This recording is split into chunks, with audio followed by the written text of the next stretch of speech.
এত তাড়াতাড়ি পুরো মধ্যপ্রাচ্য জুড়ে এমন তাণ্ডবলীলা শুরু করবে ইরান এমনটা ভাবেনি ইসরায়েল। এবং আমেরিকার আগ্রাসনমূলক হামলার 1 ঘণ্টার মধ্যে ইরান কাতারের আল উদেইদ, কুয়েতের আল সালিম, আরব আমিরাতের আল ধাফরা এবং বাহরাইনের পঞ্চম নৌবহরে ঘাঁটি হামলা করেছে ইসরায়েল। এর মধ্যেই তাণ্ডব চালাচ্ছে ব্যালিস্টিক মিসাইলের বহর। এখন পর্যন্ত কয়েকজন মিসাইলের রীতিমতো দিশেহারা আইডিএফ। এর বাইরে পুরো মধ্যপ্রাচ্য জুড়ে সাক্ষাৎ প্রলয় নামিয়ে এনেছে তেহরান।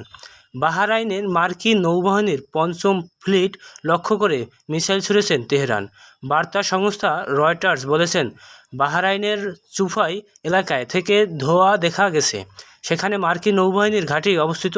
মার্কিন মিত্র কাতারেও আঘাত এনেছে ইরানি ইসরায়েল। যদিও সবগুলো মিসাইল পেট্রিয়ট প্রতিরক্ষার ব্যবস্থা দিয়ে প্রতিহত করা হয় কথা জানিয়েছে কর্তৃপক্ষ। ইরানি হামলার ভয়ে সাধারণ মানুষকে ঘিরে এবং নিরাপদ স্থানে থাকার নির্দেশ দিয়েছে দেশের সরকার। পাশাপাশি সামরিক স্থাপনা থেকে দূরে থাকতে বলেছে কর্তৃপক্ষ। একই খবর এসেছে বাহরাইন থেকেও। বিস্ফোরণ শব্দ পাওয়ার নাগরিকদের নিরাপত্তা আশ্রয় নির্দেশ দিয়েছে কর্তৃপক্ষ। সংযুক্ত আরব আমিরাতের আবুধাবিতে পাওয়া গেছে বড় বিস্ফোরণের শব্দ। একই শব্দ পাওয়া গেছে কুয়েতের পুরো দেশ জুড়ে।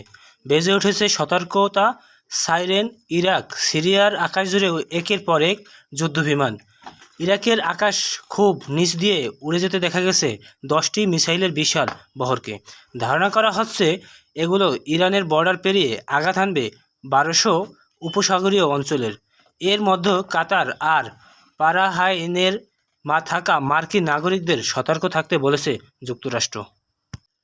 সেখানে অবস্থিত দূতাবাস থেকে নাগরিকদের উদ্দেশ্য নিরাপত্তা সতর্কতা শেল্টার ইন প্লেস জারি করা হয়েছে।